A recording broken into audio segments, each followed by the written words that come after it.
Mula sa latian ng kidlat, hindi mabilang na kidlat ang sumambulat, humahalo sa putik at tumutudla patungo sa abot tanaw. Isang higanteng kamay ang umangat mula sa putikan upang sunggaban si Lin Moyu. Ang higanteng kamay ay nababalutan ng kidlat, at ang bilis nito ay hindi kapani-paniwala. Nag-vibrate ang mga pakpak ng kidlat ni Lin Moyu, at lalo pa siyang bumilis. Muling sumable ang higanteng kamay sa pangalawang pagkakataon, hindi nito nagawang mahuli si Lin Moyu. Pagkatapos, isang dambuhalang halimaw ang sumugod palabas. Ang anyo ng halimaw ay parang isang gorilya, mahigit 10 metro ang taas at napakalaki.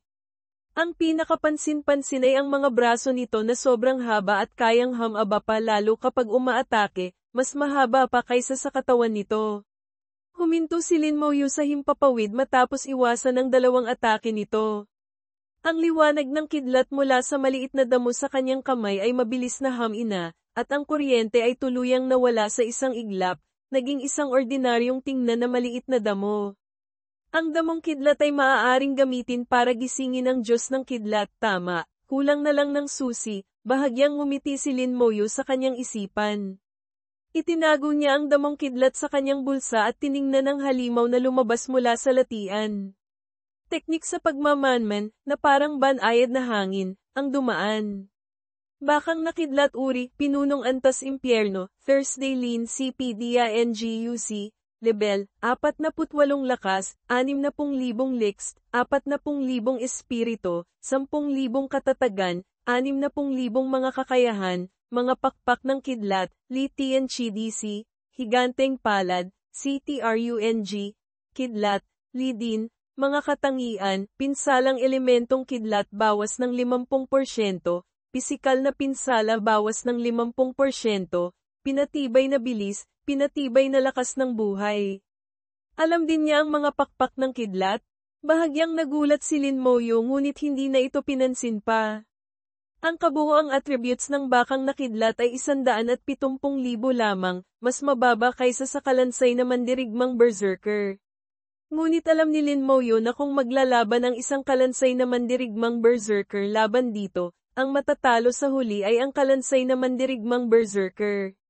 Bilang isang pinunong antas impyerno, napakalakas ng life force, Sin Men LC, nito. Kahit na ang atake at depensa nito ay hindi kasing tindi ng kalansay na mandirigmang berserker, ang malakas na life force nito ay nagpapahintulot na tumagal ito ng mas matagal. Galit na tinitigan ng bakang nakidlat si Lin Moyu at umungol ng malakas. Sa gitna ng galit na ungol, isang pares ng pakpak ang lumitaw sa likod ng bakang nakidlat. Sa sumunod na segundo, sumugod ito pataas at agad na lumitaw sa tabi ni Lin Moyu. Ginamit nito ang higanteng palad, na may kasamang kidlat, upang ihampas pababa sa kanyang ulo. Bahagyang umuga ang mga pakpak ng kidlat ni Lin Moyu, at mabilis siyang umiwas. Bagaman sapat ang kanyang bal-araw ng buto upang protektahan siya mula sa pinsala, ayaw ni Lin Moyu na saluhin lamang ito. Hindi na siya kasing pasibo tulad ng dati na laging sumasalo ng atake. Si Lin Moyu ngayon ay naging mas aktibo at maliksi sa labanan. Habang umiiwas siya, nagsimula ng gumanti ang mga kalansay. Ang elementong pagsabog ng mga mago at ang matatalim na palaso ng mga banal na mamamana ay sunod-sunod na tumama sa bakang nakidlat. Itinuro ni Lin Moyu ang kanyang daliri sumpa ng kahinaan. Kasabay nito, kumislap ang apoy sa kanyang palad baga ng kaluluwa sumigaw sa matinding sakit ang bakang nakidlat at nahulog mula sa himpapawid. Ang baga ng kaluluwa na ginamit ng buong lakas ay nagparamdam dito ng sakit na hindi maipagwawalang bahala. Ang mga kalansay na mandirigmang berserker sa lupa ay nakatutok na dito at tumalon bago pa man ito bumagsak. Ang higanteng martilyo sa kanilang mga kamay ay nagliwanag ng pula at malakas na hamampas pababa. Ang mga mandirigma, mago, at mamamana ay nagtutulungan ng maayos. Ang tuloy-tuloy na mga atake ay nagpabagsak sa bakang nakidlat, na naguluhan. Kapag ang leyon ng mga patay ay kumilos, ito ay napakalakas. Ang tatlong uri ng hukbo ay nagtutulungan ng mahusay, ang kalansay na mandirigmang berserker ang responsable sa pag-atake at pagpigil, habang ang mga mago at mamamana sa likuran ay nagbibigay ng suporta at tuloy-tuloy na pinsala. Sa ganitong koordinasyon, ang kanilang lakas sa pakikipaglaban ay tumaas ng malaki. Nasiyahan si Lin Moyu sa nakikita. Gayunpaman, ang pagharap sa iisang kalaban ay hindi pa lubusang nagpapakita ng kanilang potensyal. Kung isang grupo ng mga kaaway ang kanilang makakaharap, doon lamang lubusang maipapakita ang epekto ng tatlong hukbo. Ngunit laban sa isang grupo ng mga kaaway, ang kanyang pagsabog ng bangkay ang pinakamalakas niyang sandata. Matapos bumagsak sa lupa, hindi na makatakas ang bakang nakidlat. Ang walang tigil na mga atake ay dumurog dito. Sinubukan ng bakang nakidlat na tumakbo pabalik sa latian, ngunit niyakap ng mahigpit ng isang kalansay na mandirigmang berserker ang hita nito, na pumipigil dito sa pag-alis. Sumigaw sa sakit at pagkadismaya ang bakang nakidlat bago ito tuluyang bumagsak. Pinatay ang bakang nakidlat. Karanasan dagdag 220,000, nakuha, basag na kristal ng kidlat, 5 basag na piraso ay maaaring pagsamahin upang makabuo ng isang buong kristal ng kidlat. Alam ni Lin Moyu na sa kanyang kasalukuyang lakas, ang paghamon sa isang piitan antas impyerno sa level 45 ay hindi mahirap. Ang limitasyon niya ay hindi ang hirap ng piitan, kundi ang level nito. Kung walang limitasyon, marahil ay pipiliin niya agad ang isang piitan na nasa level 50 o kahit 60. Mas mataas ang level ng piitan, mas maraming karanasan ang makukuha, at mas maganda ang mga kagamitang mahuhulog. Hindi gaanong interesado si Lin Moyu sa mga kagamitang nahuhulog, mas mahalaga sa kanya ang karanasan. Gusto niyang tumaas ang kanyang level ngayon. Napakalaki ng benepisyo ng pagtaas ng level para sa kanya. Sa bawat pagtaas ng level, ang kanyang leyo ng mga patay ay lumalakas ng husto, at anumang kagamitan ay magiging epektibo. Pagkalagpas sa latian ng kidlat, ang daan ay naging patag. Walang mga halimaw, walang kidlat na nagkukrusan. Lahat ay naging napakatahimik, na nagbigay kay Lin Moyu ng ilusyon na marahil ay napasok na siya sa ibang piitan. Nagpatuloy siya sa paglakad ng mahigit 100 kilometro. Isang kidlat ang lumitaw sa kanyang harapan. Isang manipis na kidlat ang nag-uugnay sa kalangitan at lupa. Sa itaas ay mga ulap ng kulog na kumikislap, sa ibaba ay isang higanting espada na may habang daan-daang metro. Ang higanting espada ay napapalibutan ng kidlat at nakatusok ng pabaliktad sa lupa, ang talam nito ay nakaturo pataas at konektado sa kidlat. Nang makita niya ito, nanginig ang buong katawan ni Lin Moyu. Isang kidlat ang sumambulat mula sa talam ng espada at tumama kay Lin Moyu.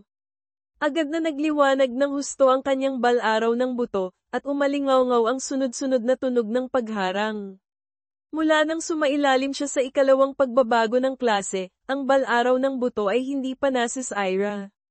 Ngunit sa sandaling ito, nagkaroon ito ng mga bitak. Bahagyang nagulat si Lin Moyu, hindi dahil sa sobrang lakas ng atake ng kidlat, kundi dahil sa napakabilis na dalas ng pag-atake.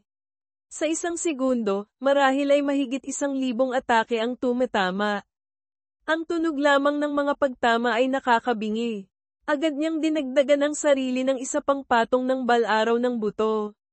Patuloy na tumama ang kidlat. Sa loob lamang ng ilang segundo, muling nagkaroon ng pinsala ang bal-araw ng buto. Nag-isip si Lin Moyu at tinitigan ang higanting espada.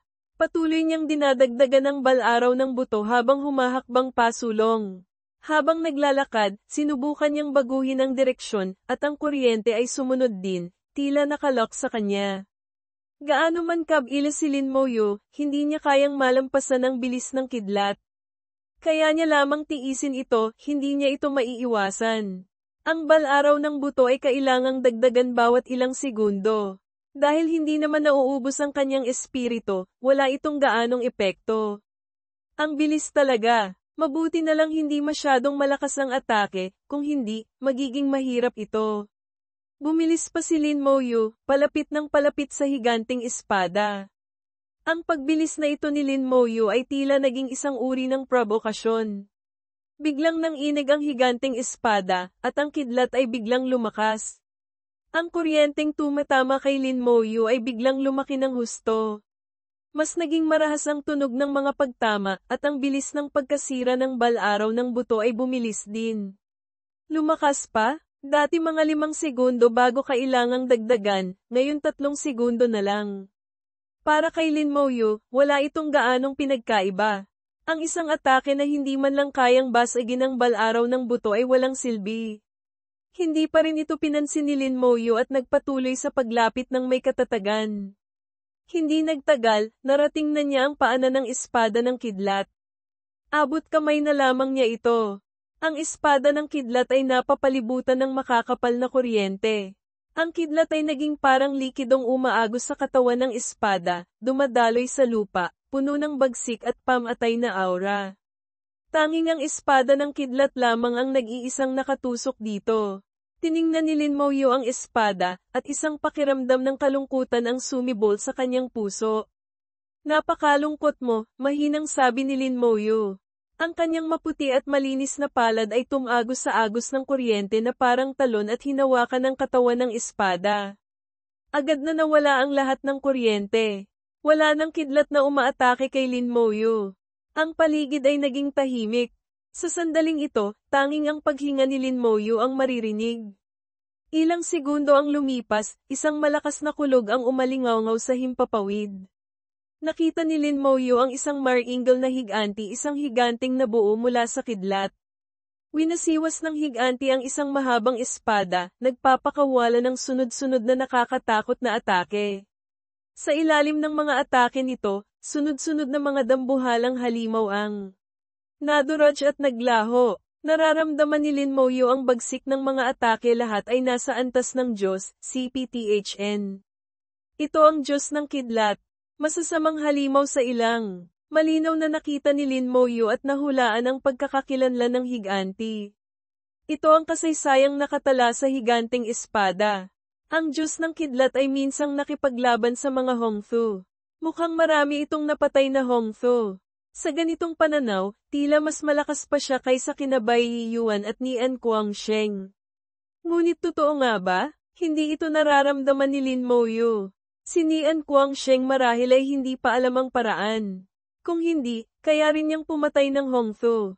Sa larawang iginuhit ng kidlat, lumitaw ang isang nakakatakot na dambuhalang halimaw.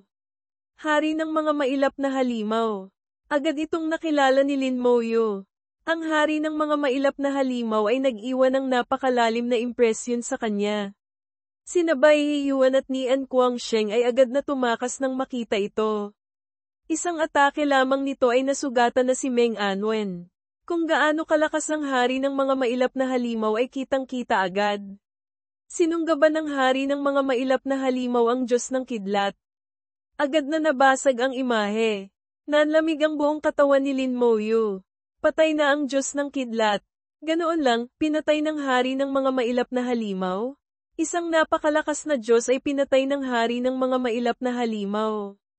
Isang pakiramdam ng kawalan at kalungkutan ang damaloy mula sa katawan ng espada. Ang espadang ito na pag-aari ng Diyos ng kidlat ay tila may gustong ipahiwatig sa kanya. Mahinang nagsalita si Lin Moyu, alam kong napakalungkot mo. Marahil sa hinaharap, kung magkakaroon ng pagkakataon, gigisingan ko ang iyong Panginoon. Pagkasabi nito, ang higanting espada ay mabilis na lumiit, naging kasing laki lamang ng palad sa isang iglap, at tahimik na nahulog sa palad ni Lin Moyu. Espada ng Diyos ng kidlat, ang espada ng Diyos ng kidlat. Ang susi upang buksan ang palasyo ng Diyos ng kidlat. Sa wakas, nakuha ko na ang susi. Dahan-daang hinawakan ni Lin Moyu ang espada ng kidlat. Huwag kang mag-alala, tutuperin ko ang sinabi ko. Nararamdaman niya ang emosyon ng espada ng Diyos ng kidlat, isang pakiramdam ng kalungkutan na may halong pighati. Noong pumanaw ang kanyang lola at nang lumipat ang kanyang kapatid na babae sa akademya sa Xiaojing, naranasan din niya ang ganitong sitwasyon. Habang mas malungkot, mas ayaw mong magsalita, mas lalo kang nalulungkot, na parang napasok ka sa isang walang katapusang siklo. Kaya naman, malalim ang pakikiramay ni Lin Moyu. Roar! Isang ungol ng halimaw ang umalingaw-ngaw. Sumabog ang kuryente sa himpapawid. Isang higanting agila na may sukat na mahigit 30 metro ang sumugod mula sa langit. Ang buong katawan nito ay napapalibutan ng kidlat, at ang aura nito ay pambihira. Agile ang kidlat uri, pinunong antas impyerno level, 48 lakas, 60,000 liks, 60,000 espirito, 20,000 katatagan, 70,000 mga kakayahan, hampas ng kidlat, pagwasak, dagat ng kidlat mga katangian, pinsalang elementong kidlat bawas ng 50%, pisikal na pinsala bawas ng 50%, pinatibay na bilis, pinatibay na lakas ng buhay. Itinago ni Lin Moyo ang espada ng Diyos ng Kidlat. Nawala ang pakiramdam ng kalungkutan. Ngayon, may mga kaibigan siya, si Lao Shu, ang kanyang kapatid na babae wala na ang pakiramdam ng kalungkutan. Nakaalis na ako sa walang katapusang siklo. Bahagyang ngumiti ang kanyang mga labi. Ang lehiyo ng mga patay ay lumitaw sa lupa. Ang mga mago ng kalansay at banal na mamamana ay bumuo ng porma sayon upang harangin ang Agile ang Kidlat. Kasabay nito, naglunsad din ng atake ang Agile ang Kidlat. Mula sa bibig nito, nagbuga ito ng isang bola ng kidlat na sumabog nang bumagsak sa lupa. Ang lugar sa loob ng 1,000 metrong radius ay agad na naging dagat ng kidlat. Ang lehiyo ng mga patay ay nakatayo sa gitna ng dagat ng kidlat at inaatake ng kuryente. Ang lakas ng atake ay hindi maliit, ngunit kung nais nitong wasakin ang lehiyo ng mga patay, malayo pa ito. Ang bagay na hindi kinatatakutan ng lehiyo ng mga patay ni Lin Moyo noon pa man ay ang ganitong uri ng tuloy-tuloy na pinsala. Ngayon, lalo na nilang hindi ito pinapansin. Sa walang humpay na paggagamot ng general na necromancer, ang mga sugat ay agad na gumagaling. Sabay-sabay na kumilos ang mga mago ng kalansay. Ang iba't ibang elemento ay sunod-sunod na sumabog sa katawan ng Agile ang Kidlat. Itinaas ng mga banal na mamamana ang kanilang mga pana, ang matatalim na palaso ay tumawid sa kalangitan at agad na naglaho. 1 segundo ang lumipas, malakas itong tumusok sa katawan ng Agile ang Kidlat. Parehong nakalak ang dalawang atakeng ito, kapag nakalak na, hindi ito maiiwasan. Walang tigil sa pagsigaw sa sakit ang Agile ang Kidlat. Ang mga pakpak nito ay marahas na pumapagaspas. Umugang ang kidlat. Libu-libong kidlat ang bumagsak mula sa langit at sunod-sunod na tumama sa lehiyo ng mga patay. Sumabog ang lupa, nagliparan ang mga bato. Malakas ang puwersa, ngunit wala pa rin itong magawa sa mga kalansay. Matapos ang ikalawang pagbabago ng klase, ang mga kalansay ay lumakas ng husto. Hanggang ngayon, hindi pa natutuklasan ni Lin Moyo kung nasaan ang pinakamataas na limitasyon ng kakayahan sa pakikipaglaban ng mga kalansay. Ang offense iba ng mga kalansay ay matindi, sunod-sunod at walang tigil. Sa huli, hindi na nakayanan ng Agile ang Kidlat. Sumigaw ito at mabilis na tumakas. Hindi ka makakatakas, mahinang sigaw ni Lin Moyo. Ang kanyang mga pakpak ng kidlat ay kumislap, at lumipad siya. Paunang tala, ang nabinanggit sa simula ay tila isang tala mula sa user at hindi bahagi ng pangunahing teksto ng kwento, kaya hindi ito isasama sa mismong pagsasalin ng mga talata. Hinabol ni Lin Moyo ang Agile ang Kidlat, na nag-iiwan ng mga kislap at kidlat sa kanyang paglipad. Napakabilis ng Agile ang Kidlat, ang dambuhalang katawan nito ay humihila ng mahabang linya ng apoy. Kasing bilis ng Agile ang Kidlat si Lin Moyo, ngunit mas mabilis pa siya.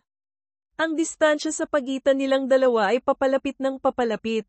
Nakita ni Lin Moyo ang patutunguhan ng Agile ang Kidlat, isang mataas na bundok na nababalutan ng liwanag ng kidlat, na tinatawag na bundok ng Agile ang Kidlat.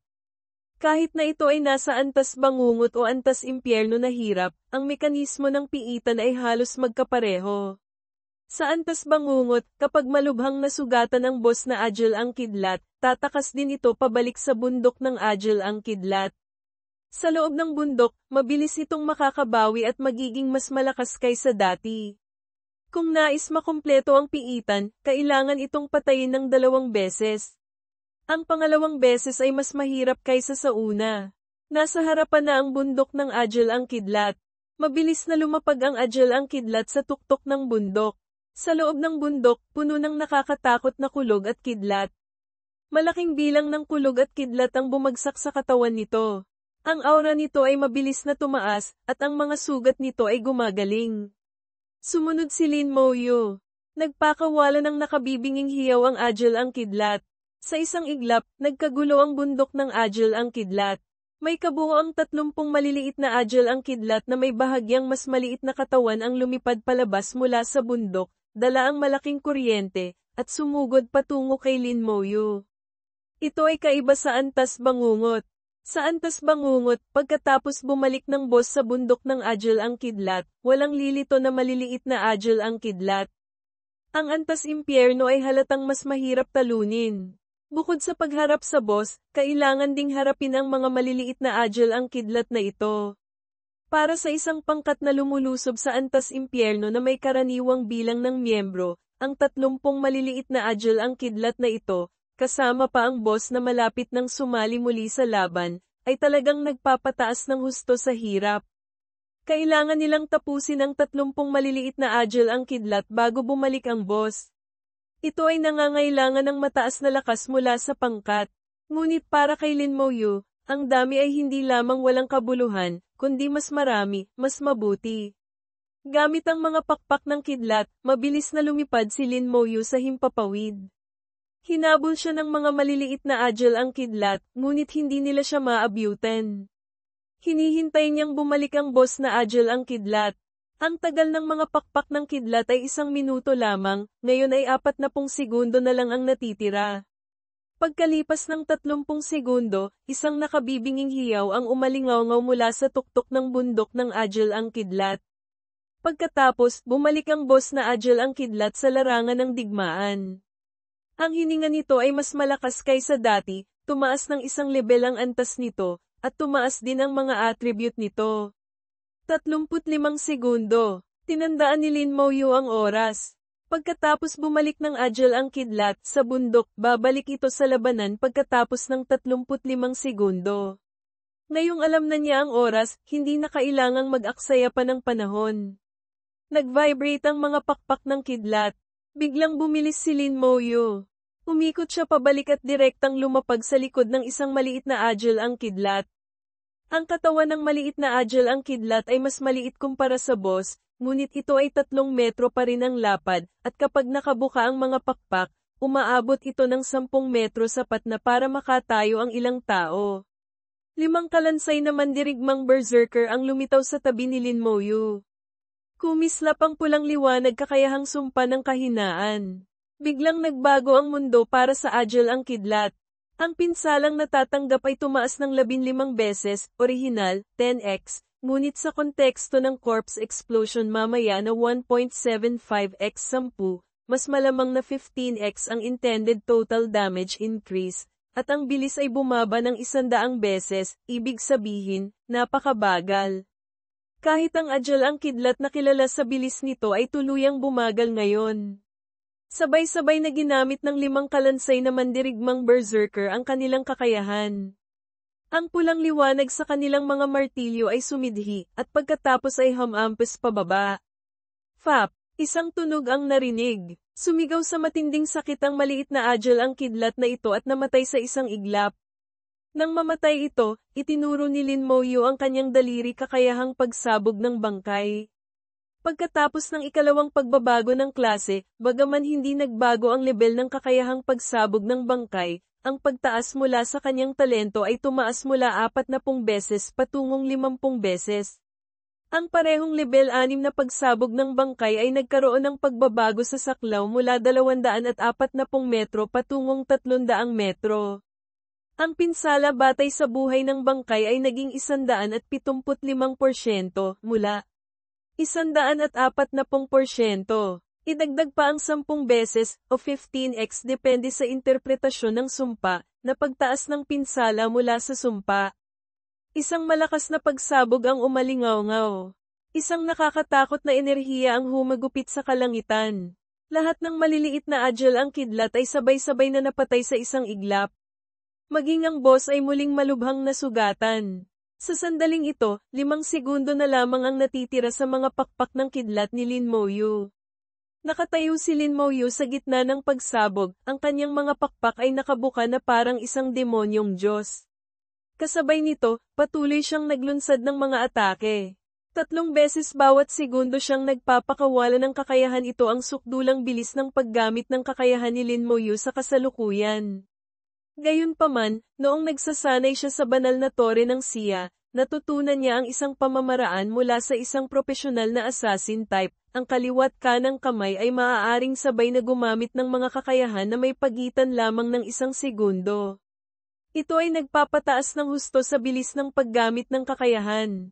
Sa ganitong estado, maaari siyang gumamit ng 5 kakayahan bawat segundo. Bago pa man bumagsak ang mga bangkay ng maliliit na Agile ang kidlat, mahigit 10 beses ng sunod-sunod na pinasabog ni Lin Moyu ang mga ito. Sa malalakas na pagsabog, nayanig ang bundok ng kidlat, at ang liwanag ng kidlat ay tinangay palayo. Bumagsak ang boss na Agile ang kidlat na may kasamang malungkot na hiyaw, at sa pagkakataong ito, hindi na ito muling makatayo. Pinatay ang Agile ang kidlat.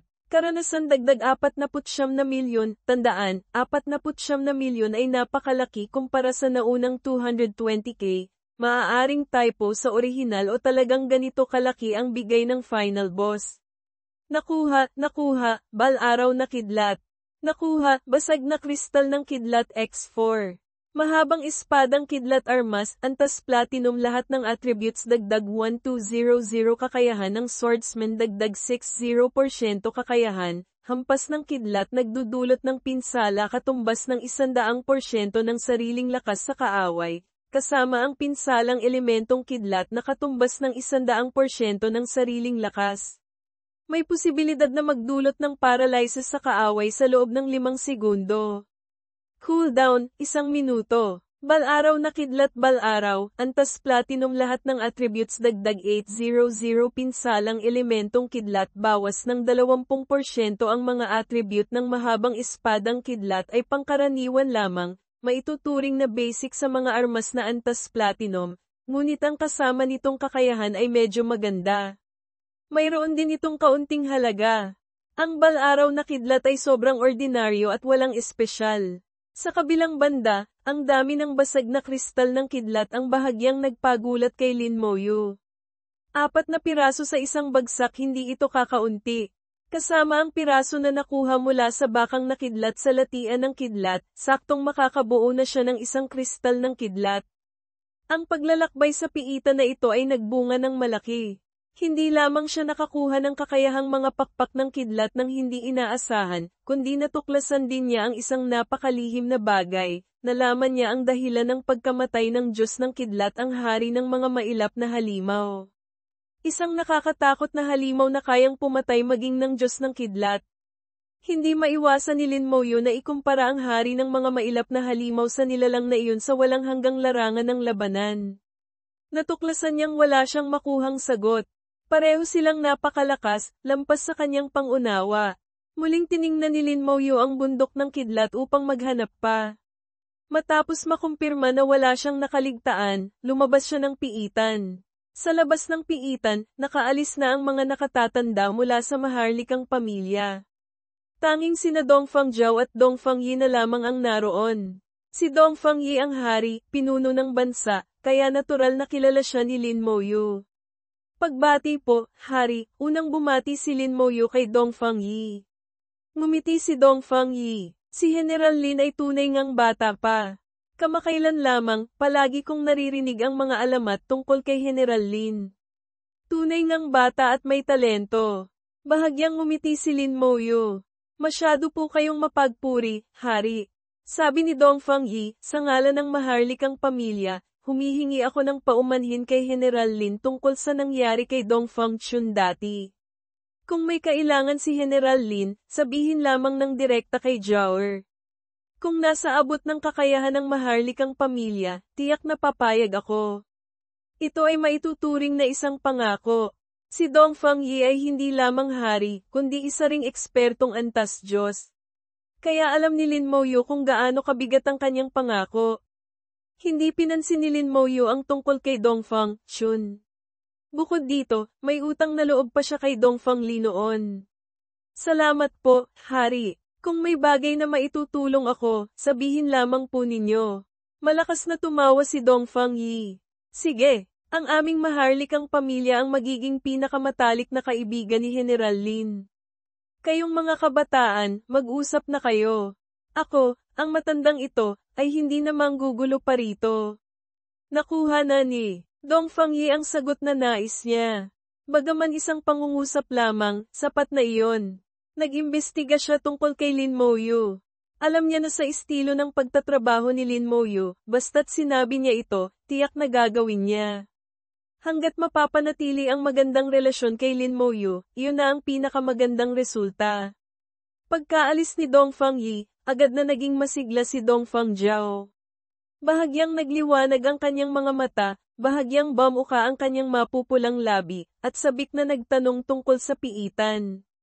Pangunahin niyang gustong malaman ang ilang pagbabago sa antas impyerno. Ikinwento ni Lin Moyu ang mga pagbabago, tulad ng paglitaw ng maliliit na agila. Isa-isang itinala ni Dong Fangjiao ang mga ito. Kapag ang pangkat ng kanilang maharlikang pamilya ang lulusob sa piitan, mas magiging maayos ang lahat. Sabi ni Dong Fangjiao, kung gayon, hihintayin naming matapos kang mag-farm bago pumasok ang pangkat namin. Sabi ni Lin Moyu, maaari na kayong pumasok ngayon. Hindi nyo na kailangang intindihin ako. Ha, nagulat si Dong Fangjiao. Bakit biglang nagbago? Akala niya ay magfa-farm pa si Lin Moyu ng mas matagal. Ngayong narinig niya ang sinabi ni Lin Moyu, naramdaman niyang ang mga sinabi nito kanina ay marahil isang uri lamang ng pagsubok. Gusto lamang subukan ng kanyang katapatan? O sa madaling salita, talagang tinandaan ni Lin Moyu ang utang na loob kay Dong Fangli. Ano man ang dahilan, ngayong sinabi na ito ni Lin Moyu, maaari na siyang magbuo ng pangkat. Ang mga pangkat na lulusob sa piitan ng maharlikang pamilya ay matagal ng handa at naghihintay lamang ng utos. Kailangan lamang niyang magbigay ng utos, at agad silang makakapasok sa piitan. Nakuha na ni Lin Moyu ang kailangan niya, kaya natural na wala ng limitasyon. Muling nagtanong si Dong Fangjiao, talaga bang maaari na kaming pumasok sa piitan? Oo, tumango si Lin Moyu. Pagkasabi nito, kinuha niya ang balumbo ng pag-reset ng cooldown, ni-reset ang cooldown ng piitan, at muling pumasok dito. Napairap si Dong Fangjiao at agad na ginamit ang kanyang communication device upang magbigay ng bagong utos. Maya-maya lamang, isang pangkat ng 12 tao ang tumakbo palapit. Matapos basahin ang mga tala tungkol sa piitan na isinulat ni Dong Fangjiao, ipinadala sila sa loob ng piitan. Pagkatapos, ang ikalawang pangkat, ikatlong pangkat, ay sunod-sunod na dumating. Malinaw na makikita ang lakas ng maharlikang pamilya. Nakuha na niya ang damong kidlat at ang espada ng Diyos ng Kidlat. Maging ang mga kristal ng kidlat, o mga fragment nito, ay nakuha na niya. Hindi na kailangang limitahan ni Lin Moyu ang maharlikang pamilya sa pag-farm sa piitan. Ang piitan ay laging nariyan, gaano man karaming pangkat ang pumasok para mag-farm, mananatili itong ganoon. Ngayon, nagfa-farm siya sa piitan sa pangalawang pagkakataon para sa mga kristal ng elemento, at ang pangkat ng maharlikang pamilya ay para din sa mga kristal ng elemento. Pagpasok sa piitan, agad na ginamit ni Lin Moyu ang mga pakpak ng kidlat at sumugod sa lambak sa pinakamabilis na paraan. Bagaman hindi kakaunti ang mga halimaw sa labas ng lambak, masyado silang kalat, kaya hindi epektibo ang pagpatay sa kanila. Ang mga piitan ng elemento ay hindi ang pinakamagandang uri ng piitan para sa pagpapalibel. Mas mabuting tapusin na niya ito agad, makuha ang sapat na basag na kristal, at maghanap ng mas angkop na piitan para magpalibel. Dala ang mga kislap at kidlat, pinaikli ng mga pakpak ng kidlat ang distansya. Sa isang iglap, nalagpasan na niya ang lambak at dumiretso sa latian ng kidlat. Sa gitna ng latian, sa pinakamalaking lugar ng litrak, wala na ang maliit na damong kidlat. Tumalon palabas ang bakang na kidlat, at ang sumalubong dito ay ang leiyon ng mga patay. Ang mga mago ng kalansay at banal na mamamana ng kalansay ay matagal nang naghihintay sa pampang. Nang lumitaw ang bakang na kidlat, agad silang umatake ng sabay-sabay.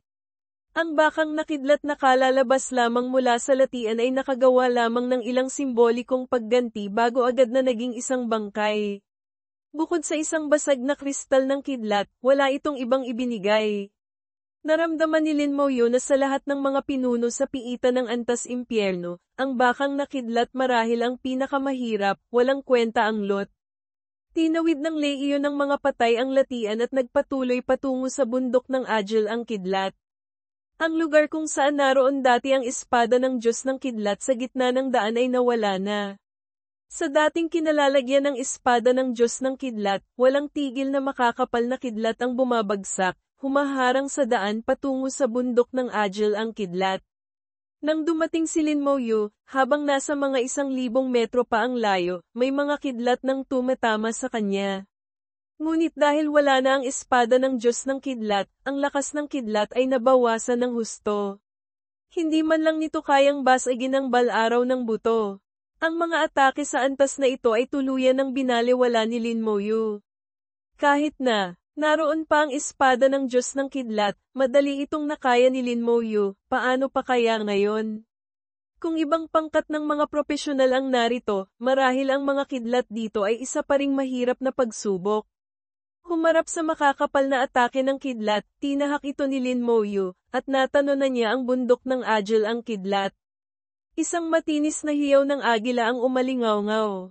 Ang Agil ang Kidlat na may malaking katawan, kasama ang hangin at kidlat, ay sumugod pababa mula sa langit. Nagbuga ito ng isang bola ng kulog. Dahil dito, ang lugar kung saan nakatayo si Lin Moyu ay agad na naging dagat ng kidlat. Ang mga mago ng Kalansay at banal na mamamana ng Kalansay ay nakatayo sa gitna ng dagat ng kidlat at hindi gumagalaw. Kakayahang sumpa ng kahinaan. Isang pulang liwanag ang pumuno sa langit. Ang bilis ng Agil ang Kidlat ay bumaba ng husto. Sabay-sabay na itinaas ng mga banal na mamamana ng Kalansay ang kanilang mga pana at nagpakawala ng mga palaso. Ang mga palaso ng liwanag ay kumislap, bamutas sa kalawakan, at agad na tumusok sa katawan ng Agil ang Kidlat. Sa isang iglap, libu-libong matatalim na palaso ang nakatusok sa katawan ng Agil ang Kidlat, at ito ay naging parang isang tunay na parkupino. Pagkatapos, ang katawan nito ay sumabog na parang paputok. Ang elementong pagsabog ng mga mago ng Kalansay ay nagdala ng 7 kulay na liwanag, iba't ibang kulay, napakaliwanag. Ang pinsala mula sa sumpa ay tumaas ng 15 beses. Ang pinsala ay napakalaki na mahirap isipin. Ito ang boss ng piitan ng antas impyerno, kasama pa ang katangian ng pinatibay na lakas ng buhay, kaya ang buhay nito ay napakalakas. Ngunit sa harap ng matinding offense iba ng Leiyon ng mga patay, hindi pa rin ito nakayanan. 2 bugso lamang ng atake ang nagdulot dito ng malubhang pinsala. Sumigaw ang Agil ang Kidlat at mabilis na umikot, lumipad pabalik sa bundok ng Agil ang Kidlat. Kailangan itong bumalik upang magpagaling.